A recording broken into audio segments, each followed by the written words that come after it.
नमस्कार,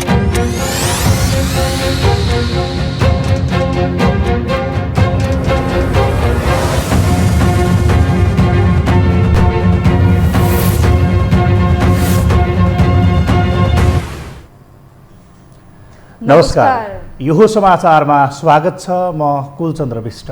म रन्जु अधिकारी। सुरु गरौँ अहिलेसम्मका प्रमुख समाचारबाट।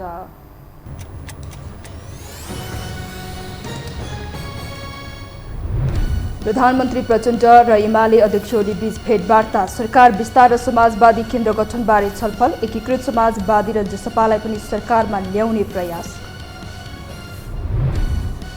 आकांक्षी धेरै हुँदा सरकार विस्तारमा भागबण्डाको विषय पेचिलो बन्दै साना दलले महत्त्वपूर्ण मन्त्रालय दाबी गरेपछि सकस सरकार टिकाएर देखाउन काङ्ग्रेसको चुनौती।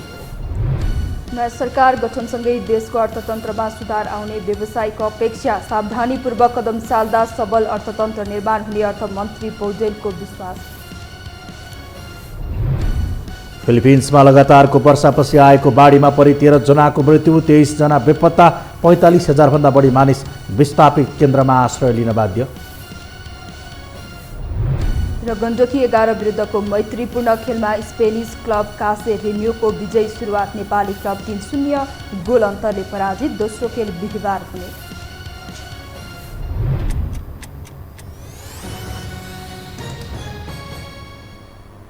अब समाचार विस्तारमा। प्रधानमन्त्री पुष्पकमल दाहाल प्रचण्ड र नेकपा एमालेका अध्यक्ष केपी शर्मा ओली बीच भेटवार्ता भएको छ। भेटका लागि आज ओली प्रधानमन्त्री प्रचण्ड निवास खुमलचार पुग्नु भएको थियो। भेटपछि बाहिरिने क्रममा संक्षिप्त कुरा गर्दै अध्यक्ष ओलीले सरकारलाई बलियो बनाउने विषयमा कुराकानी भएको बताउनुभयो। भेटवार्ताका क्रममा दुई नेताबीच केन्द्र सरकारका साथै प्रदेश सरकार कसरी बनाउने भन्ने विषयमा पनि छलफल भएको बताइन्छ। नयाँ समीकरणपछि 7 प्रदेशमा 7 दलीय गठबन्धनको सरकार बन्ने देखिएको छ। यता एकीकृत समाजवादी र जसपालाई पनि सरकारमा सहभागी गराउने प्रयास स्वरूप शीर्ष नेताहरू वार्तामा रहेका छन्। कम्युनिस्ट दलहरूबीच बाक्लिएको वार्ता समाजवादी केन्द्र गठन गर्ने विषयमा पनि केन्द्रित रहेको नेताहरूको दाबी छ।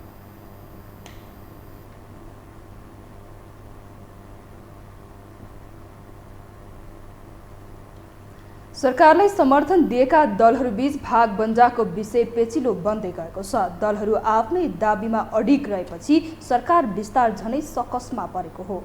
एक रिपोर्ट। नेकपा माओवादी केन्द्रका अध्यक्ष पुष्पकमल दाहाल प्रचण्ड प्रधानमन्त्री बनेपछि बालुवाटारबाट बाध्यतावश वसुन्धराको डेरामा खुम्चिएका शेरबहादुर देउवाले सत्ता बहिर्गमनको एक हिसाब निकाल्दैछन्। यता नयाँ गठबन्धन बनाएर शक्ति केन्द्र बनेका ओली प्रचण्ड पनि खुमलटारको रूपटपमा बसेर सुन्तला खाँदै भागबण्डाको हिसाब किताब गरिरहेका छन्। एमाले नेतृत्वको सत्ता गठबन्धनमा हाल 7 दल सहभागी छन्। 7 दलका 166 सहित 3 स्वतन्त्र गरी 169 सांसदको समर्थन प्रधानमन्त्री प्रचण्डलाई छ। तर 3 उपप्रधान सहित 8 मन्त्री लिएर शपथ खाएका उनलाई सरकार विस्तारमै सकस परेको छ। गठबन्धनको सबैभन्दा ठुलो दल नेकपा एमालेको दाबी 10 मन्त्रीका लागि छ। अर्थ सहितका 4 मन्त्रीले प्रचण्डसँगै शपथ खाएका छन्। बाँकी रहेका 6 मन्त्रीमा एमाले भित्रै हानथाप छ भने रविभन्दा कनिष्ठ बनेर सरकारमा सहभागी हुन अधिकांश हिचकिचाइरहेका छन्। रविलाई गृह दिएको भन्दै एमाले माओवादी जस्ता ठुला पार्टीमा असन्तुष्टि छ। यता रवि नेतृत्वको राष्ट्रिय स्वतन्त्र पार्टीले पनि 5 मन्त्रालय सहित उपसभामुखमा पनि दाबी गरेको छ। म एकैचोटि बहुमतको सरकार बनाउँछु र त्यसपछि मात्र आफ्नो प्रदर्शन गर्छु, आफ्नो शक्ति भनेर कुर्ने हो भने त्यो निश्चितता हामी देख्न गाह्रो छ। तर अहिले पाउँदै गरेको 3-4-5वटा मन्त्रालयमा हामीले आफ्नो प्रदर्शन राम्रो गरिदिने, त्यसलाई मैदान मानेर भएको टिमले भने त हामी अरू आफूले चाहेको उपयुक्त मैदान हेर्न सक्छौँ। 32 सिटे माओवादीले प्रधानमन्त्री सहित बाँकी रहेका 7 मन्त्रालयको दाबी गर्दा 20 सिट रहेको राष्ट्रिय स्वतन्त्र पार्टीले बराबर नभए पनि कम हैसियत खोजेको छैन। गृहमन्त्री रविको नागरिकता मुद्दा विचाराधीन रहेकाले कानुन मन्त्रालय पनि उसको रोजाइमा परेको छ। पर्यटन, खेलकुद र कृषि जस्ता कामकाजी र मालदार मन्त्रालयमा रविको दाबी छ। यसका लागि एमाले अध्यक्ष ओलीलाई मङ्गलबार बेलुका नै भेटेर रविले लबिङ सुरु गरेका छन्। तर कृषि मन्त्रालयमा सीके राउत नेतृत्वको जनमत पार्टीले समेत दाबी छोडेको छैन। एक मन्त्री सरकारमा पठाए पनि सीके राउतले उद्योग र कृषि जस्ता मन्त्रालय आफैले पाउनुपर्ने अडान लिँदै आएका छन्। तर जसपा, राप्रपा र नागरिक उन्मुक्ति पार्टीले सरकारलाई समर्थन दिए पनि सरकारमा जाने बारे निर्णय दिएका छैनन्। बुधबार बिहान मात्रै जसपाका अध्यक्ष उपेन्द्र यादवसँग भेटवार्ता गर्दै प्रधानमन्त्री प्रचण्डले तत्काल सरकारमा आइहाल्न प्रस्ताव गरेका छन्। तर आम निर्वाचनमा हारेका यादवले आफै मन्त्री हुने अवस्था नभएपछि सरकारमा जाने बारे खासै चासो दिएका छैनन्। यता दुई धारमा विभाजित राप्रपाले नोटमा पृथ्वीनारायण शाहको फोटो अङ्कित गर्नुपर्ने र पृथ्वी जयन्तीमा सार्वजनिक बिदा दिनुपर्ने विषयलाई पूर्व शर्त बनाएको छ। तथापि सरकारमा सहभागी हुनु अध्यक्ष लिङदेनलाई नैतिक सङ्कटकै विषय बनेको छ। नागरिक उन्मुक्ति पार्टीले रेशम चौधरीको रिहाईलाई प्रमुख मुद्दा बनाएको छ, जसले सरकार विस्तार हुँदै प्रधानमन्त्रीले विश्वासको मत पाउनेमै आशंका व्यक्त भइरहेका छन्। फलत सत्ता गुमाएको नेपाली काङ्ग्रेसले 30 दिन सरकार टिकाएर देखाउन चुनौती नै दिएको छ। काङ्ग्रेस मिलाउन सक्नु भएन, काङ्ग्रेस जस्तो लचिलो पार्टी त भने यी सबै दलहरू कसरी मिल्लान् र मिलेनन् भने हामीले चाहेको राजनीतिक स्थायित्व आउँछ कि आउँदैन त? राजनीतिक स्थायित्व आउनलाई निकै कठिन छ। त्यसैले मलाई यो 30 दिनभित्र विश्वासको मत लिनुपर्ने परिस्थिति हाम्रो संविधानले सुनिश्चित गरेको छ। 30 दिनभित्रको विश्वासको मतसम्म यो सरकार कसरी पुग्छ? त्यसैले 30 दिन कट्यो भने सरकार राम्ररी 2 वर्ष जान्छ। यता प्रधानमन्त्री प्रचण्डले नेकपा एकीकृत समाजवादीका अध्यक्ष माधव कुमार नेपालसँग पनि भेटवार्ता गर्दै 2 देखि 3 मन्त्रालय दिएर सरकारमा ल्याउन पहल थालेका छन्, जसका लागि माधव नेपाल पनि तयार नै रहेको सत्ता गठबन्धनका नेताहरू बताउँछन्। एमाले भने माधव नेपाल नेतृत्वको पार्टीसँग एकीकरण गर्दै पहिलो दल बन्ने मिसनमा अघि बढेको छ। यसका लागि एमालेका नेताहरू माधव नेपालको निवासमै पुगेर हिमचिम बढाइरहेका छन्। गठबन्धनमा माधव भित्रिँदा अन्य दलहरूको दाबी कटौती हुनेछ। तथापि प्रदेशको नेतृत्वबारे ओली र प्रचण्ड बीच मोटामोटी सहमति जुटेको छ, जस अनुसार प्रदेश 1 बागमती, गण्डकी र कर्णालीको नेतृत्व एमालेको भागमा जानेछ भने माओवादीले लुम्बिनी र सुदूरपश्चिम प्रदेश पाउने सम्भावना बलियो बनेको छ। तर प्रदेश 1 बागमती र कर्णाली जस्ता प्रदेशमा माओवादी भित्रै बलियो दाबी पेश भएको छ। मधेस प्रदेशको नेतृत्वमा भने जसपा र जनमत बीच आलोपालोको सहमति गर्न खोजिए पनि विषय टुङ्गिएको छैन। मुख्यतः गठबन्धनको भागबण्डा मिलाउनु अघि दलभित्रै बाँडफाँड गर्नुपर्ने उल्झनमा दलहरू अल्झिएका छन्। यो हो टेलिभिजनका लागि क्यामेरामा विमल चौहानका साथमा सन्तोष बिके थापा, काठमाडौँ। जनता समाजवादी पार्टी नेपालका नवनिर्वाचित संसदीय दलका नेता राम सहाय प्रसाद यादवले संसदमा पार्टीको भूमिकालाई सशक्त बनाउने बताउनु भएको छ। आज पार्टीको संसदीय दलको नेतामा निर्विरोध निर्वाचित भएसँगै सञ्चारकर्मीहरूसँग कुराकानी गर्दै नेता यादवले पार्टीको एजेन्डा, दृष्टिकोण र विचारलाई संसदमा सशक्त ढङ्गले उठाउने बताउनु भएको हो। उहाँले पार्टी सरकारमा गएको अवस्थामा अथवा प्रतिपक्ष भएको अवस्थामा पनि पार्टीको भूमिकालाई सशक्त रूपले निर्वाह गर्ने बताउनु भयो। उहाँले जसपा वर्तमान परिवर्तन र संघीयताको वाहक भएको भन्दै आफूहरूले उत्पीडित समुदायको माग र मुद्दालाई उठाउने पनि बताउनु भयो। को जे एजेन्डा छ, जे दृष्टिकोण छ, विचार र सिद्धान्त छन्, त्यसलाई हामी यसलाई सङ्गठित रूपले हामी समयमा जुन ठाउँमा हामीले उठाउनु पर्ने हो, संसदमा होस्, भविष्यमा सरकारमा जाने अवस्था आयो भने त्यहाँ, सडकको अवस्था आयो भने त्यहाँ, प्रतिपक्षमा आयो भने त्यहाँ हाम्रो भूमिका हामी सशक्त रूपले निर्वाह गर्नेछौँ। र मलाई विश्वास छ कि जनताले जे उद्देश्यका लागि, जे आशाका साथ, भरोसाका साथ जनता समाजवादी पार्टीलाई यो युगान्तकारी परिवर्तनको वाहक र संघीयताको वाहक बनेको जनता समाजवादी पार्टी नेपाल जुन मुद्दालाई उठाउँदै अहिलेसम्म यहाँ अगाडि बढेको छन्, जनताको विश्वास छन् र त्यसलाई हामी खास गरेर उत्पीडित समुदायको जे माग र जे मुद्दा छन् त्यसलाई हामी सशक्त रूपले उठाउनेछौँ। नेता यादवले पार्टी सरकारमा जाने नजाने भन्ने विषयमा पार्टीको कार्यकारिणी समिति र राजनैतिक समितिको बैठकले निर्धारण गर्ने पनि स्पष्ट पार्नुभयो। अब बाँकी समाचार। प्रधानमन्त्री पद माओवादीलाई दिएपछि एमाले राष्ट्रपति लिने पक्का जस्तै छ। नेकपा एमाले र नेकपा माओवादी केन्द्र सहितको नयाँ समीकरण बनेपछि राष्ट्रपति को बन्ला भन्ने चासो फेरि बढेको छ। एक रिपोर्ट। काङ्ग्रेस सहितको 5 दलीय सत्ता गठबन्धन कायमै रहेको बेलामा राष्ट्रपतिका लागि दर्जनभन्दा बढीको नाम सार्वजनिक भएको थियो। राष्ट्रकै उच्च सम्मानित ओहदाका लागि राजनीतिक नेतादेखि गैरदलीय व्यक्ति अनुराधा कोइरालासम्मका आकाङ्क्षी थिए, जसमा पछिल्लो समय रामचन्द्र पौडेल, बाबुराम भट्टराई, कृष्णबहादुर महराको नाम सबैभन्दा बढी चर्चामा थियो।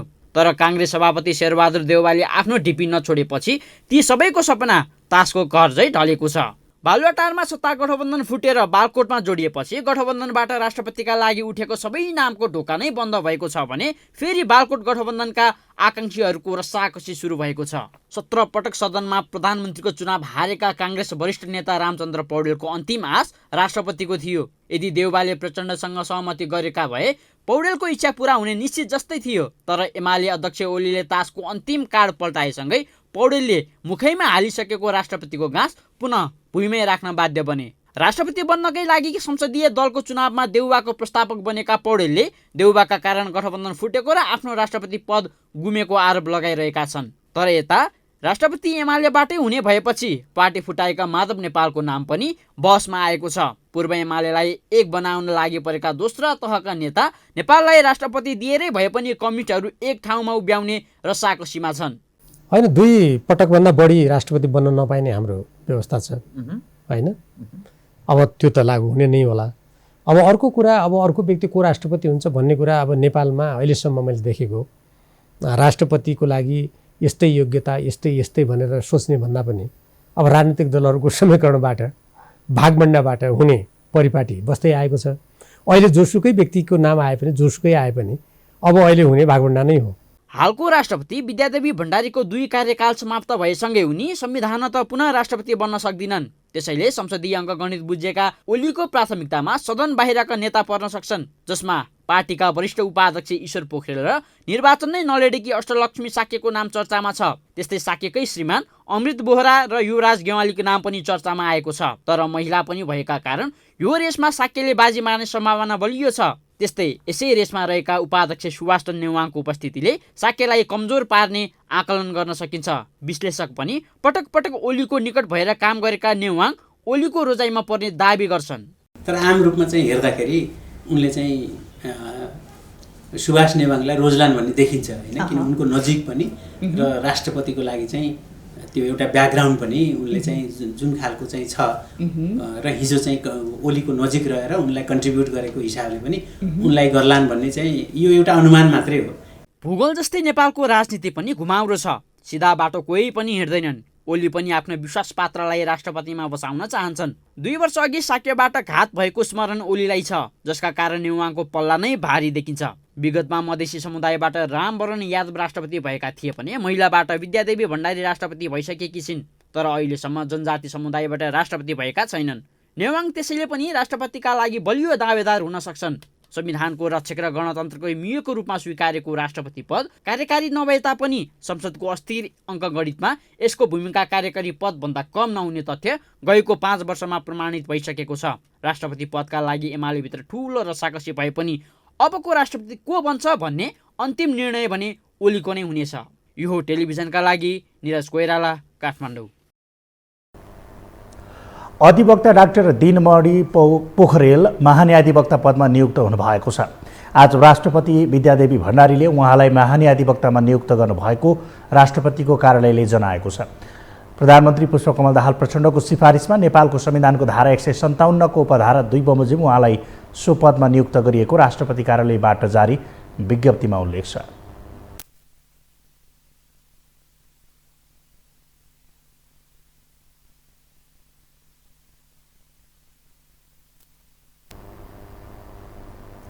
सत्ताको लोभले हिजो मुखै हेर्न नचाहनेहरू आज एक ठाउँमा उभिएका छन्। हिजो प्रचण्डलाई प्रधानमन्त्री दिनुपर्छ भनेर संसद विघटन गरेका ओलीकै साथले अहिले प्रचण्ड प्रधानमन्त्री बनेका छन्। यही सहकार्यमा 2.5 वर्षपछि मूल ढोकाबाटै सिंहदरबार चिन्ने दाउमा ओली छन्। आखिर कसरी बन्यो त उनीहरू एक ठाउँमा आउने वातावरण? एक रिपोर्ट। तत्कालीन प्रधानमन्त्री केपी शर्मा ओलीले 2077 पुस 4 गते संसद विघटन गरेपछि सम्बन्धमा दरार आएका ओली र प्रचण्ड पुनः सत्ताका लागि एक ठाउँमा आएका छन्। 2074 सालको निर्वाचनमा एमाले र माओवादी मिलेर चुनाव लडेपछि 2/3 नजिकको बहुमत प्राप्त गरे पनि उनीहरूकै झगडाले टिक्न सकेको थिएन। यही कारण माओवादी र एमाले पुरानै अवस्थामा पुगे भने माधव कुमार नेपालले पार्टी नै फुटाए। पछि हामी यहाँ छौँ भन्दै सडकमा समेत सँगै रहेका प्रचण्ड माधव काङ्ग्रेसको साथमा संसदमा पनि साथमा रहे।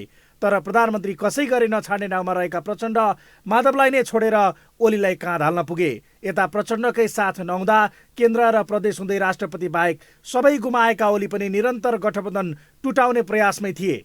बारम्बार आफ्नो अस्त्र फेल खाएको रन्कोमा रहेका ओली निर्वाचनमा माओवादी निर्णायक बनेपछि अझ आतिएका थिए। अब वारपारको अवस्था आएको र त्यसो नभए 5 वर्ष बढारिन पर्ने बुझेका उनी केही नरम थिए भने प्रचण्डलाई ओलीसँग मिलाउन माओवादीका वरिष्ठ उपाध्यक्ष नारायण काजी श्रेष्ठ, महासचिव देव गुरुङ लगायतका नेताले सक्रियता बढाएका थिए। यही बीचमा एमाले उपाध्यक्ष सुभाष चन्द्र नेमाङले एमालेलाई राष्ट्रपति र सभामुख दिएर प्रधानमन्त्री आफू लिन प्रचण्डलाई आग्रह नै गरे। यता कहिले अब प्रचण्डको समय सकिएको बताउने त अब वाम गठबन्धन सम्भव नभएको बताउँदै देउवालाई हौसला दिने र भित्रभित्रै खेल्न स्वयं ओली पनि सक्रिय थिए। जहाँ आफूले मागेको पद नदिएर काङ्ग्रेसले बेमानी गरेको बहाना माओवादीलाई मिल्यो र गठबन्धनबाट बाहिरिने वातावरण बन्यो। दुनियाँमा सबभन्दा राम्रो चाहिँ अपर्च्युनिटी हामीले चाहिँ दिलाउन सकेका छौँ। त्यसको लागि चाहिँ हाम्रो गर्व छ। हामी आपसमा झगडा पनि गऱ्यौँ, आपसमा फुट्यौँ पनि, आपसमा मिल्यौँ पनि, आपसमा चाहिँ झगडा गर्छौँ, फुट्छौँ, मिल्छौँ, हामी चाहिँ मिलेर जान्छौँ। म हिजो फर्किने पक्षमा छैन। हिजो फर्केर कसैलाई चाहिँ आरोप गर्ने, आरोपित गर्ने, आग्रह पूर्वाग्रह चाहिँ को बारेमा चाहिँ आग्रह पूर्वाग्रहका कुराहरू गर्ने पक्षमा छैन। मैले त्यसलाई मिठो भन्दिनँ। हामी हिजो बिर्सौँ। यसअघि अमेरिकी सहयोग परियोजना एमसिसी विवादपछि संसद भवनमै ओली र प्रचण्ड बीच भेटवार्ता भएको थियो। त्यस्तै 2077 पुस 4 गते ओली खुमलटार संसद विघटन हुनु अघि गएका थिए। चुनावपछि भने ओलीले शीतल निवास र संसद भवनमा भएको सार्वजनिक भेटकै क्रममा प्रचण्डलाई सहकार्यको प्रस्ताव गरेका थिए। यद्यपि 5 दलीय गठबन्धनबाटै निकास निकाल्ने प्रयासमा प्रचण्ड थिए। यदि त्यसो हुन नसके मात्र बालकोट फर्किने सन्देश पठाएका उनी काङ्ग्रेसले राष्ट्रपति र प्रधानमन्त्री दुवै नछाड्ने अडान कसेपछि ओलीसँग मिल्न पुगेका थिए, जसमा शक्ति केन्द्रले विश्वास गर्न छाडेको तथा पार्टीमा भइरहेको क्षयीकरण रोक्न कसै गरे प्रधानमन्त्री हुनैपर्ने उनको बुझाइले मुख्य भूमिका खेल्यो भने उपचारका लागि भन्दै चीन पुगेर फर्किएका वर्षमान पुनको भूमिका पनि यसमा मुख्य बन्यो। यसै पनि देउवाले आफूलाई दिने भन्दा अल्पमतको सरकार गठनको रणनीतितर्फ अघि बढ्दा एमालेलाई पनि जनमत विरुद्धको कार्य रोक्न यो निर्णय लिनु परेको भन्ने बहाना मिल्यो। सम्माननीय राष्ट्रपतिले भनेको समयमा 2 अन्तर्गतको सरकार गठन नहुँदाखेरि स्वाभाविक रूपमा 3 अन्तर्गतको सरकार गठन हुने र त्यसमा एउटा दल विशेषको सरकार रहने, जुन कुरा आम निर्वाचनको जनादेशभन्दा विपरीत हुने अवस्थालाई ध्यानमा राखेर हामीले 2 अन्तर्गतकै सरकार गठनका लागि नेकपा माओवादी केन्द्रका अध्यक्ष पुष्पकमल दाहाल प्रचण्डको नेतृत्वमा उपधारा 2 अन्तर्गतको 2 भन्दा बढी दलहरूको समर्थन रहेको सरकार गठनका लागि सम्माननीय राष्ट्रपति समक्ष दाबी प्रस्तुत गर्ने सहमति भएको छ। यही बीचमा अबको 2.5 वर्षपछि बेमानी गरे प्रचण्ड एक्लै अघि बढ्न नसक्ने अवस्थामा छन् भने एमाले राष्ट्रपति र सभामुख जस्तो स्थायी पद आफ्नो पोल्टामा पार्नेछ। अर्कातर्फ अर्थ र गृह जस्ता मन्त्रालय नै भिन्न दलका भागमा पर्दा प्रचण्ड ओलीकै इसारामा चल्न बाध्य बन्ने स्थिति छ, जहाँ यही सरकारमा विकल्पको राजनीति गर्छु भन्नेहरू समेत समेटिएका छन्। यसले पनि ओलीको राजनीतिक चातुर्यता प्रष्ट हुँदा वाम गठबन्धन नै स्वाभाविक हुने फाइदामा पनि ओली छन्, जसले प्रचण्डको अस्थिर चरित्र नेतृत्वमा पुग्नै पर्ने आकांक्षा तथा निर्णायक बनेको उसको अवस्थाले गठबन्धनका लागि महत्त्वपूर्ण भूमिका खेलेको छ। यता आफ्नै आसेपासे गुमाएर निरीह बनेका र अहिले नपाए सर्वस्व गुमाउने अवस्था, तर गठबन्धन बने आफू शक्ति केन्द्र बन्ने फाइदामा रहने एमालेको अवस्थाले ओली प्रचण्डलाई एक ठाउँ ल्याउन भूमिका खेल्यो।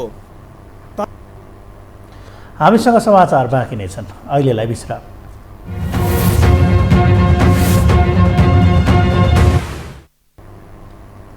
विश्रामपछि स्वागत छ। अब बाँकी समाचार।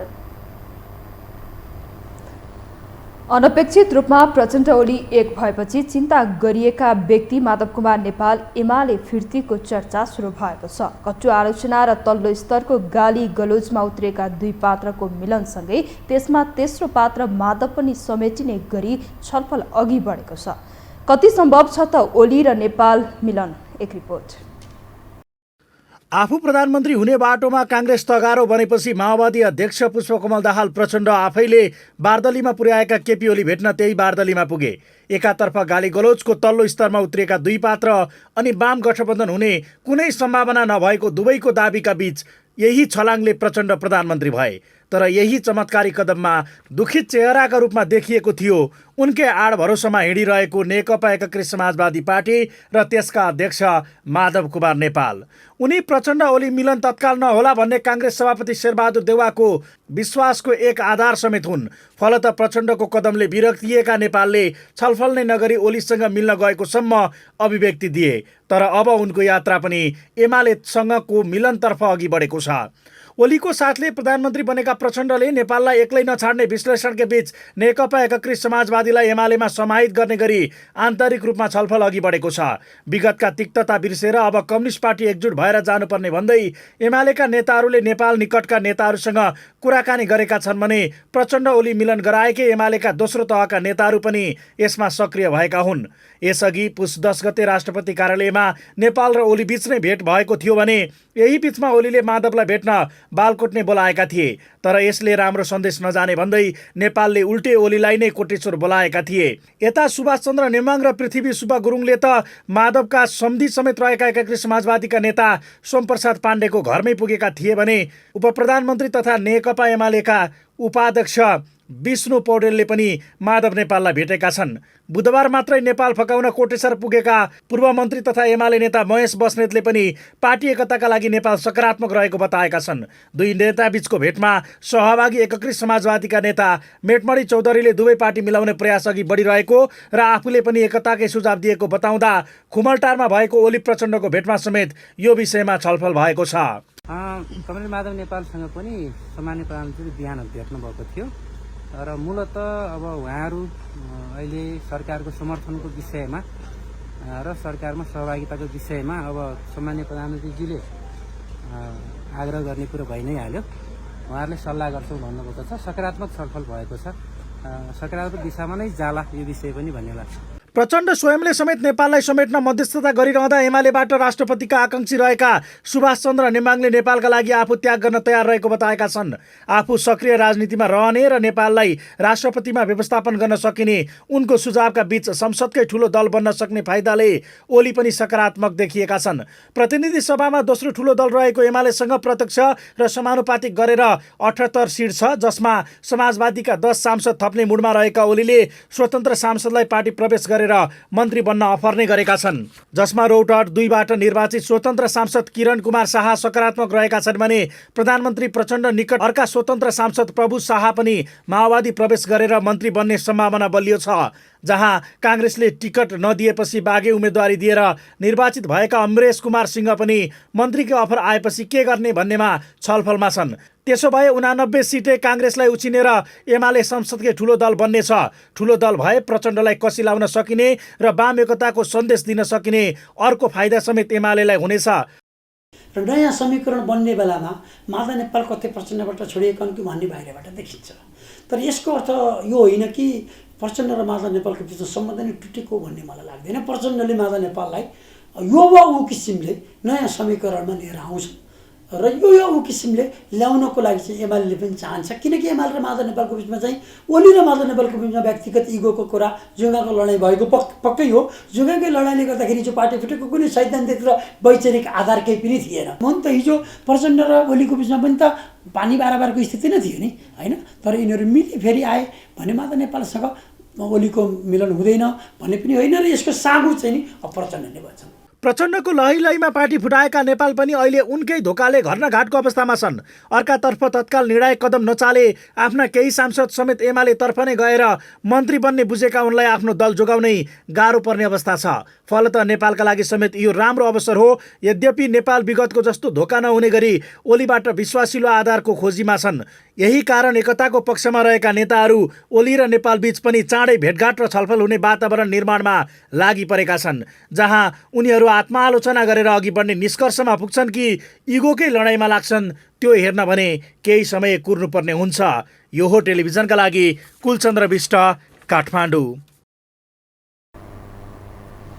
सङ्घीय संसद सचिवालयले संसदको अधिवेशनका लागि आफू तयार रहेको बताएको छ। सङ्घीय संसद सचिवालयका सहायक प्रवक्ता एवं सूचना अधिकारी दशरथ धमलाले सबै दलको संसदीय दलको कार्यालय व्यवस्थापन भइसकेको र सबै तयारी समेत पुरा भइसकेको बताउनु भएको हो।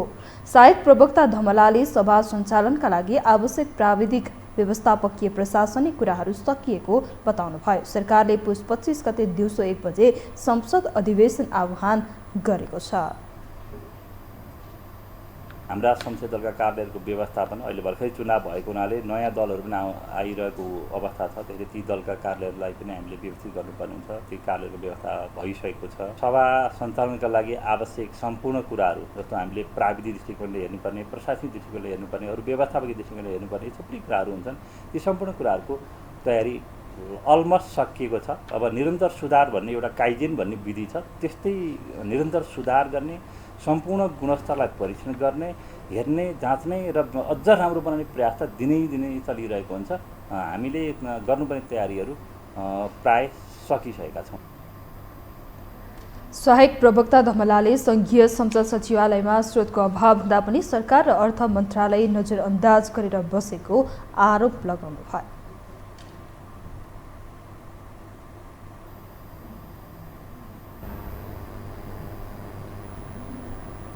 अब बाँकी समाचार। नेपालको आन्तरिक राजनीतिमा विदेशी शक्तिको चासो नयाँ होइन, तर कूटनीतिक अपरिपक्वता र विचलनका कारण नेपालमा विदेशी शक्तिको चासो मात्र नभएर चलखेल नै हुने गरेको छ। आन्तरिक राजनीतिमा दुई छिमेकी मुलुक मात्र होइन, मित्र राष्ट्रको समेत प्रत्यक्ष प्रभाव पर्दै आएको छ। संसदीय निर्वाचनपछि कम्युनिस्ट शक्तिको सरकार बनाउन उत्तरको छिमेकी चीनको सक्रियता यति बेला चासोको विषय बनेको छ। एक रिपोर्ट। संसदीय निर्वाचनको चुनावी परिणाम आइ नसक्दै स्वास्थ्य उपचार गराउन चीन पुगेका माओवादी केन्द्रका नेता वर्षमान पुनको चीन यात्रालाई सिधै सरकार गठनसँग जोडेर हेर्ने जमात ठूलो थियो। नेपालमा कम्युनिस्टकै सरकार बनोस् भन्ने चीनको चाहना र विश्वासिलो पात्र मध्येका एक नेता पुनको चीन यात्रा उनको उपचार मात्र नभई नेपालका कम्युनिस्टहरूकै उपचार खोज्न गएको भन्ने व्यङ्ग्यात्मक विश्लेषण समेत भएको थियो। चीनबाट फर्किए लगत्तै बालुवाटारमा पुनको गर्जन नयाँ सरकार गठनमा चीनको सक्रियताको अर्को संकेत बन्यो। कम्युनिस्ट नेतृत्वको सरकार जोगाउन सक्रिय भए पनि राजदूत यान्छी असफल भइन्। कार्यवाहक राजदूतको भरमा रहेको दूतावास आफ्नै सक्रियता खासै नदेखिए पनि ओली प्रचण्डको मिलन रहस्यमय बन्दैछ। अर्कोतर्फ प्रचण्ड नेतृत्वको सरकार गठन हुन साथ कोरोना महामारी नै मुख्य कारण देखाउँदै ठप्प पारिएको नाका एकाएक दुईतर्फी सुचारू गर्नु, काठमाडौँ केरुङ अन्तर्देशीय रेलमार्गको विस्तृत सम्भाव्यता अध्ययन गर्न तत्काल चीनबाट प्राविधिक टोली नेपाल आउनु, चक्रपथ विस्तारको कार्यक्रमले प्रभावकारिता पाउनुले चासो थप बढेको छ। चीन जानकारहरू भने यसलाई संयोग मात्र भएको दाबी गर्छन्। जिरो कोभिड पोलिसी र आवाजावतका कारणले गर्दाखेरि अवरुद्ध भइराखेको थियो। अहिले अब मूलत चीनले जुन जिरो कोभिड पोलिसी अन्त्य गर्यो, त्यो नीति अन्त्य गरेसँगै नेपालसँग थाँतिरहेको जुन आर्थिक साझेदारका तमाम विषयहरू छन्, ती विषयहरूलाई अब अगाडि बढाउनुपर्छ। एउटा असल छिमेकको नाताले त्यसमा कुनै न कुनै प्रकारको एउटा सामिप्यता त होला, तर यो चाहिँ पूर्व निर्धारित कार्यक्रम र नेपाललाई चीनले महत्त्वको साथ हेरेको एउटा दृष्टान्तको रूपमा र नेपालले पनि चीनसँगको सहकार्यलाई महत्त्वका साथ हेरेको यो पारस्परिक सम्बन्धको एउटा थालनीको रूपमा चाहिँ यसलाई लिनुपर्छ। विगत 3 वर्षदेखि ठप्प नेपाल चीन बीच मुख्य व्यापारिक नाका केरुङ रसुवागढी नाका बुधबारबाट दुईतर्फी सञ्चालनमा आएको छ। चीनमा कोरोना संक्रमण उकालो लागिरहँदा साँच्चीकै चीनको नयाँ नीतिको प्रभाव हो या नेपालमा कम्युनिस्ट उदयलाई अर्थपूर्ण सहयोग भन्ने प्रश्न टटकारो रूपमा उठेको छ। नेपालमा कम्युनिस्टको सरकार बने चीनतर्फ ढल्किने र कांग्रेस नेतृत्वको सरकार गठन हुँदा भारत अमेरिकातर्फ ढल्किएको आरोप नयाँ होइन। नेताहरूको व्यवहारका कारण पनि यो विषय थप व्यवहार त झल्किने गर्दछ। प्रधानमन्त्री प्रचण्डलाई समेत यो प्रश्न तेर्सिन थालिसकेको छ। पहले राजशाही के टाइम में किसी को प्रो इंडियन, किसी को प्रो चाइनीज, किसी को प्रो अमेरिकन करके नेपाली राजनीति को विभाजित करके चलाने की एक बहुत गलत परंपरा थी। लेकिन ये संघीय लोकतांत्रिक गणतंत्र होने के बाद हम नेपाली जनता के प्रति और नेपाल राष्ट्र के प्रति वफादार रहना है, उसके प्रति प्रतिबद्ध रहना है, उनके हित को प्राथमिकता देना है और बाकी मित्रों का सहयोग जुटा करके नेपाली जनता के विकास और समृद्धि को यात्रा को आगे बढ़ाना है। यही हमारा लाइन है। विचलनमा रहेको वैदेशिक सम्बन्धलाई सबलीकरण गर्दै अर्थ कूटनीति मार्फत मुलुकको विकास र समृद्धिमा प्रचण्ड नेतृत्वको सरकार कति सक्षम हुन्छ भन्ने विषय आफैमा चासोपूर्ण छ। सीमा विवादकै कारण शीत युद्धको अवस्थामा रहेको भारत र चीनलाई नेपालको फाइदामा प्रयोग गर्न कूटनीतिक कौशलता प्रयोग समेत महत्त्वपूर्ण हुनेछ। यो हो टेलिभिजनका लागि क्यामेरामा सिरस श्रेष्ठका साथमा निम्लेकी शेर्पा, काठमाडौँ। नेपाली कांग्रेसका संस्थापन हितहरू समूहको बैठकले पार्टीमा सीमित व्यक्ति हावी भएकै कारणले गठबन्धन भत्किएको निष्कर्ष निकालेको छ। बालुवाटार स्थित नेता डाक्टर शेखर कोइरालाको सम्पर्क कार्यालयमा बसेको बैठकमा सभापति शेरबहादुर देउवाको भूमिका र 5 दलीय गठबन्धन टुटेर विकसित राजनीतिक घटनाक्रमबारे समीक्षा गरिएको हो। संसदीय दलको निर्वाचनदेखि अहिले सरकार निर्माण प्रक्रियासम्म भएका परिवेशबारे छलफलमा नेताहरूले आफ्ना धारणा राखेका थिए। उत्तर पक्षले सभापति देउवाको काम कारबाही अपरिपक्व देखिएको भन्दै पार्टी सभापतिबाट राजीनामा दिनुपर्ने माग अघि सार्ने तयारीमा छ।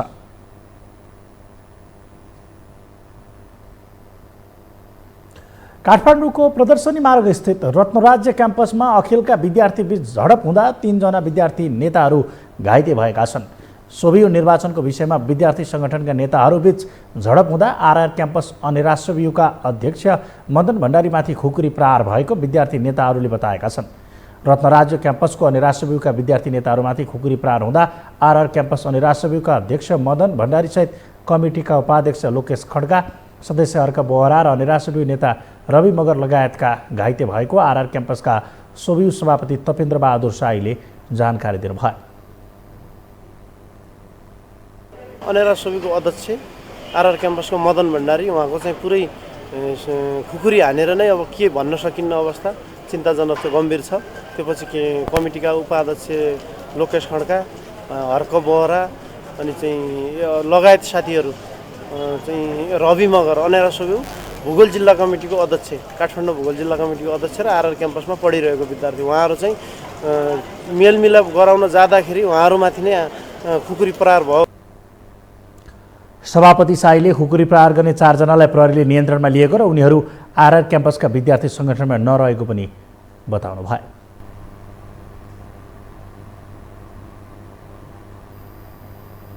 अब पालो आर्थिक समाचारको।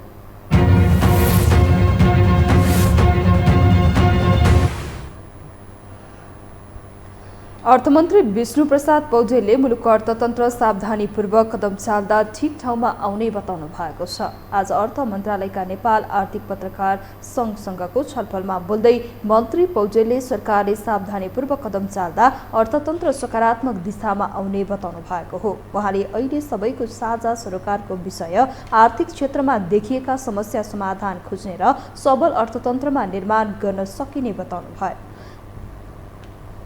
उहाँले सबल अर्थतन्त्र बनाउन सबैले एउटा इट्टा थप्दै जानुपर्ने आवश्यकता रहेको बताउनु भयो। मुलुकको अर्थतन्त्र काबुभन्दा बाहिर नभए पनि समस्या भने रहेको उहाँको भनाइ थियो।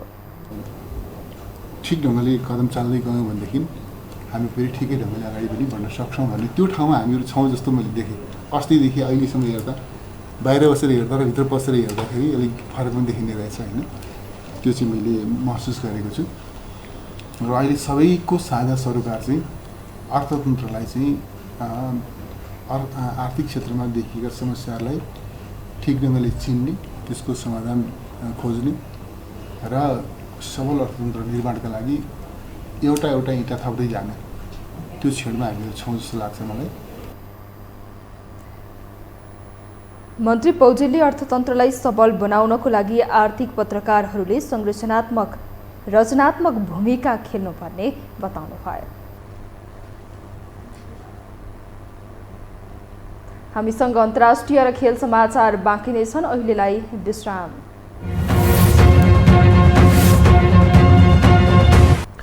विश्रामपछि यो समाचारमा पुनः स्वागत छ। अब पालो अन्तर्राष्ट्रिय समाचारको।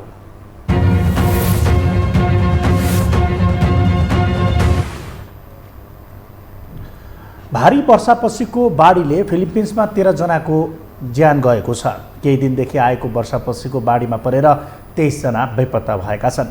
ज्यान गुमाउने र बेपत्ता हुनेमा अधिकांश माझी समुदायका रहेका छन्। विपदका कारण 45,000 भन्दा बढी मानिसहरू आश्रयका लागि विस्थापित केन्द्रहरूमा बस्न बाध्य भएका छन्। बेपत्ता भएका माझीहरू खराब मौसमसँग सम्बन्धित खतराहरूको बावजुद समुद्रमा गएको प्रकोप निकायले जनाएको छ।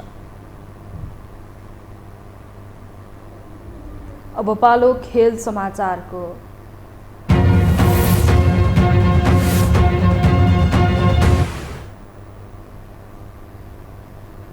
स्पेनको दोस्रो डिभिजनको लिग क्लब कासेरेन्यो सिपीले मैत्रीपूर्ण खेलमा नेपालको गण्डकी 11लाई पराजित गरेको छ। पोखरा रङ्गशालामा आज बुधबार भएको खेलमा कासेरेन्योले गण्डकी 11लाई 3-0 गोल अन्तरले हराएको हो।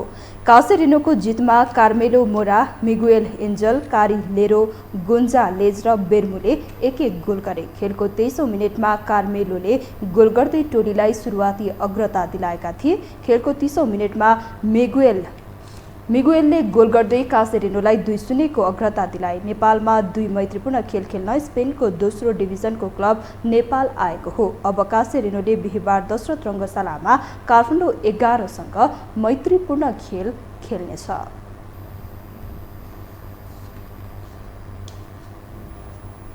यससँगै हामी यो समाचारको अन्त्यमा आइपुगेका छौँ। बिदा हुनु अघि प्रमुख समाचार पुनः एकपटक।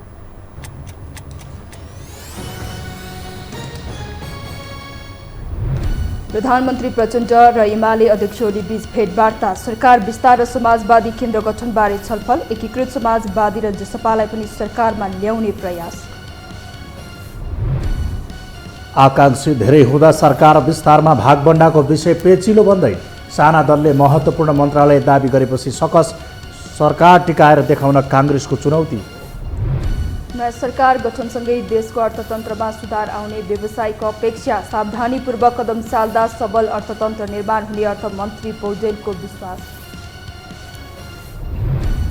फिलिपिन्समा लगातारको वर्षापछि आएको बाढीमा परि 13 जनाको मृत्यु, 23 जना बेपत्ता, 45,000 भन्दा बढी मानिस विस्थापित केन्द्रमा आश्रय लिन बाध्य।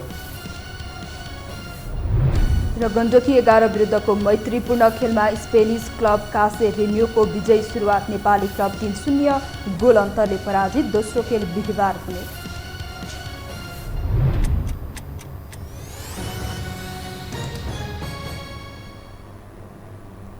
हवस् त यो समाचार सकियो। समाचार बुलेटिनका साथै यो टेलिभिजनका सम्पूर्ण कार्यक्रम yoho.television.com, yoho.खबर.com, युट्युब र फेसबुकमा पनि पढ्न र हेर्न सक्नुहुनेछ। मोबाइलमा यो टिभी एप डाउनलोड गरी हामीलाई प्रत्यक्ष हेर्न सक्नुहुनेछ। तथ्यसहितको निष्पक्ष समाचार तथा मनोरञ्जनका लागि हेर्दै रहनुहोला यो टेलिभिजन। नमस्कार।